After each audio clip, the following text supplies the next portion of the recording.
Hello there everybody, and welcome to this feature presentation on YouTube. I am King Mac, your hamburger pal. Thank you all for watching. Be sure to enjoy a hot fresh cheeseburger along with some delicious golden french fries, a tasty milkshake, and a nice soft drink. Also be sure to grab some hot buttery popcorn while you're at it as you enjoy this episode of TT Burger Game Reviews on YouTube.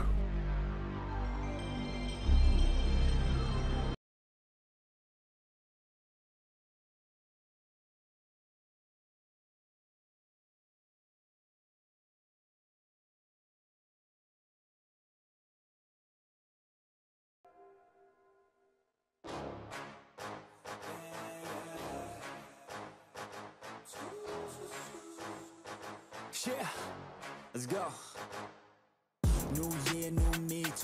Hello everyone, you're back again I see, eh? Well, you come to the right place because we are back with more TT Burger Game Reviews here on YouTube, and I am your host Tony. We're continuing with episode 267 of my Jak and Daxter series review as we're wrapping up the Jak trilogy here, episode 267 part 3 of 4 parts. And I know we're wrapping up the trilogy, but there's one more game we're looking at after that. So we'll talk about that in the next part and stuff. But right now, we got a lot to talk about with the third game in the Jak franchise and stuff. Before I get started, I want to give a shout out to everyone who has supported this channel. Many Freaking HD, sub to Eminence King Max, along with Hyperlania, Prickles from Stateside, Megs, Black Healer, Griffin, Puff, and Desert Cody D22, Rockstar Pool 69, The Sensational Gent, Uncle Jira, Red Hood Assassin, and Homie RJ, and more and more and more. And we have a lot to talk about here as we dive into the third game in the Jak franchise here. Before we can even get started, those of you missed what happened in episode 267 part 2 of 4, let's go back here with the precursors here and that to show you a precursor style TT Burger recap to show y'all what you missed as I took a look at Jak 2 for the PlayStation 2 and I gave it a 9 out of 10 because it was an improved game, improved sequel, and there was some improvements over the game and everything like that, and the story and the graphics stuff, but the toughness and the difficulty and some graphical issues and game-breaking glitches and stuff that did affect it being the perfect score, but it's still a fantastic game if you want some more Jak action for sure. This time we talked and has Dark Eco in him for sure. Now we're gonna zoom ahead to November 9th, 2004, back when I was a sophomore in high school, and Christmas time was approaching and stuff and everything. It's right before we moved into we were still at our old house and moving in here and moving into our new house, stuff like that. And we got the third game in the Jak franchise here. We're gonna look at it right now. This is Jak 3 for the PlayStation 2, released on November 9th, 2004. It was then re-released as the Jak and Daxter HD collection on the PS3, and it was also re-released digitally on the PS4. But we got the PS2 version here that's what we're looking at. So let's get started here. Now with the third game in a franchise, it's usually considered the best game, or the worst game of the franchise, or in the middle. Now for the case of Jak 3, we all wonder how is this game that wraps up this video game trilogy with Jak and Daxter and the precursors and Eco and all that stuff and everything. Well, it is the best game in the Jak trilogy. It is basically Return of the Jedi, Jak style, since a lot of you know that is my favorite Star Wars trilogy film. Jak 3 wraps up the story so well. Unanswered questions from the last game are answered, and a lot of mystery behind the precursors and more are solved when you find out who they are. It is a big surprise, and it's almost a big surprise to find out who the Origami Killer is in Heavy Rain. I mean, we have a suspenseful story, excellent gameplay, with more to do and some tweaks in the difficulty to make it not as frustrating and hard like last time, and more makes it the best game in the Jak trilogy. Along with no load times and big open worlds with no frame issues once again, and vehicles to pilot, some new ones, some old ones. I mean, what more could you ask for? I mean, this game is the shit, and nothing can top it, that is for sure. However, some problems remain still, but that does not mean it is bad or worse than last time. Just small problems, which we'll talk about later on, but we need to get started here. The story of Jak 3 takes place sometime after Jak 2. In Jak 2, we find out that the Metalhead leader was Core, the old man we saw at the beginning of the game, caring for a mute child, and the child was actually Jak, a past version of him, if it was not obvious enough. Baron Praxis was defeated by the Metalhead leader and realizes his mistake. He tells him everything, and that is when Core shows up and we know who he is and stuff. And in the end, young Samuel to the green stage takes Kid Jak with him to the past and raises him, and they celebrate with the Metalhead's defeat, and everything is great. But then Jak 3 takes place in the desert of Beyond Haven City called Sparkus City. We see one of the main antagonists, Count Veigar, who was in cahoots with Errol, the Crimson Guard, who was mad with power, helping grant practice. Veigar, and stuff like that. Veigar is with Ashlyn, saying that he is banned for heinous acts and crimes against people of Haven City, and he's banished to the wasteland of Sparkus City for life. What happened was Haven City was at war between the Freedom League and the surviving group of metalheads and the KG Deathbots, and the palace is destroyed and everything. Jak is joined by Daxter and Pecker, hello, Pecker, we're gonna get you real happy now, Jak. And they wake up losing consciousness from the heat in the desert, and is rescued by King Daemon of Sparkus City, who lost a son a long time ago. And we learn his son is Mar, the creator of Haven City, and Daemon tells Jak and Daxter they must prove themselves as warriors to earn the rights in Haven City. Along the way, they must do missions to show their loyalty to Deimos, and during a mission, Jak is found by Ashlyn, who tells him there is trouble in Haven City due to Count Veigar running amok and hungry for power and everything. Jak refuses after the sea through a mountain, and he tells them that they can rot, and he's through saving the world, and he has new friends now. But after some consideration, he decides to help them out, and that is the gist of the story. I cannot say anymore, I do not want to spoil it.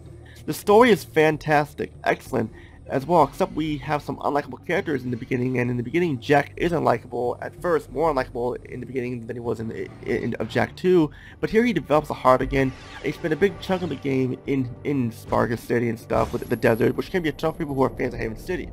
You learn more about the precursors and Legend of Mar, and a lot of the questions are answered that were unanswered last time. The presentation of Jak 3, excellent graphics, sure they look the same, maybe a little bit better with the lighting and stuff as last time, but they still look great for a game released in 2004. The character models have a lot of detail to them, they look great and animated really well, better than last time. There are not really any glitches this time, there's still some animation clipping that's noticeable at times, but just saying. The environments are big and huge and look very innovative and colorful and full of life, especially Haven City when you see the changes.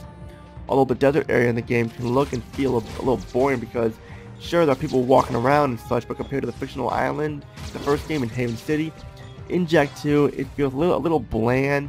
I mean, I've seen worse. I mean, I've seen worse instead of that. Like, Enchanted Arms had some really ugly looking backgrounds that were dead and alive and stuff. But that's a story for another day. There's once again no framing issues and no load times whatsoever. Once again, the cutscenes are fantastic. You went from using the Indian graphics engine to look awesome. I did not really see the main graphical issues here, so that's cool there. And of course, you want to enable subtitles, take them off, and hit the square button once again. They really took advantage of the graphics engine and made it better here for sure. You also once again have widescreen and progressive scan, but just like in Jak 2, you have to manually put the setting to widescreen when you start the game up because it doesn't save that setting for some odd reason. I do not know why. I mean, it's weird. I just don't know why. But yeah. Well, let's continue. Jak 3 has excellent sound for the most part. Some minor complaints I have, but first we'll look at the goods. First off, most of the voice actors return to reprise their roles, such as Mike Irwin for Jak, Max Casella for Daxter, Phil LaMarr voices Sig and Count Veigar, Britton Hill is Tess once again along with Susan Elsenberg as Ashlyn, and Carter Garcia for Torn and Jinx. They all do a fantastic job once again, but there is one problem. It's Kira's voice. This time she's voiced by Tara Strong, not Anna Garduno.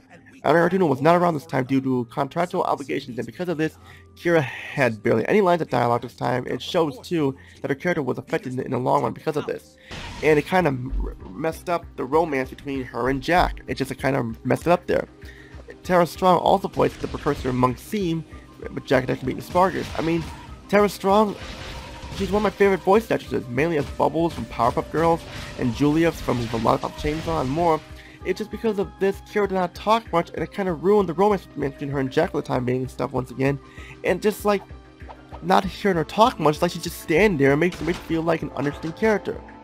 The music is awesome, a big variety of the music similar to the soundtrack in Jak 2. The vehicles sound awesome as well, very cool indeed. Gameplay of Jak 3, amazing, fucking awesome, excellent, AAE I call it, amazing, awesome, excellent. All the fun elements from the first two games are here and better than ever. We have platforming elements here, and there are a ton of them. A lot of them even in the desert too, and just as fun as before, like off-road road buggies like that. We have a lot of vehicles to pilot, not just the ones in Haven City. We have a lot of off-road vehicles that have weapons in them, and boosts, and missiles, and more.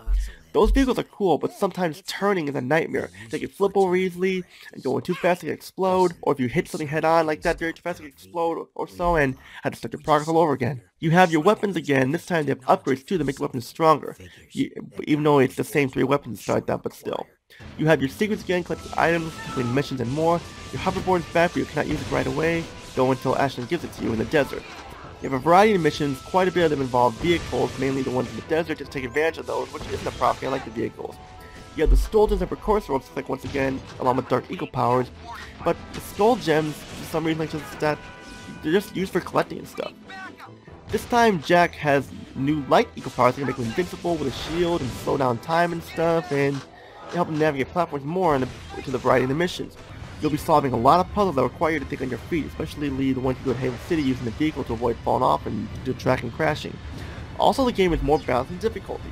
No more frustrating gameplay elements where it makes you rage quit and stream, but there are some difficulty spikes at times, though, but not as bad though.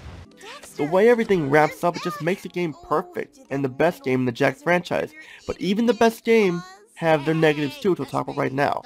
Count Vigor is somewhat of an angry, weird, hokey antagonist, almost like a joke where you can't even take seriously in the way he yells too, like he's hungry for power, and like a reject at times. The difficulty, while it's more balanced like that, it has some spikes in it which can be frustrating. Jak can be unlikable in the beginning, but he gains a heart later on. Some of the vehicle physics are not very good, and they can get you killed, especially turning with the ground vehicles. You still have to manually choose the widescreen setting and stuff like that when you start the game. Kira has barely any lines of dialogue due to the change in the voice actors, and Tara Strong is not as good as Anna Garduno as Kira. The Precursors have different voices, and it is noticeable. Only 3 weapons once again, even though the only difference is you get upgrades and stuff. Some likable characters in the beginning where they are just flat out rude to Jak and Daxter. Some characters barely get any screen time, like here Vin is just a hologram now where he dumped his DNA into the computer system to prevent the Melons from killing him, and he's still a wimp too at times. A big chunk of the game takes place in Sparkus City, the desert, and because of this, the game has a slow start to the story. The Skull Gems don't really have much use to them. That's pretty much all I gotta say though. Final thoughts: if you enjoyed the other 2 Jak games, Jak 3 is definitely a must-find. That wraps up the Jak trilogy for sure, especially when you find out the secrets of the Precursors and more. I give Jak 3 a perfect 10 out of 10 because it's the best score to give it, because although I had those problems, I still recommend this game the best. And that's it for episode 267, part 3 of 4. Stay tuned for the grand finale. We're taking a look at a combat racer in the Jak franchise called Jak X Combat Racing. How does this game fare? We got a Crash Team Racing clone and stuff like that, and like a Mario Kart clone and stuff, and a combination of other racers. How does it fare? We'll have to find out next. All I gotta say is Tony, peace out, have a great day, and see you all in the next episode. Take care, everybody. Write it down, what you want, what you need, what you see, everything that you wanna be. Put it out in the world, that's your destiny.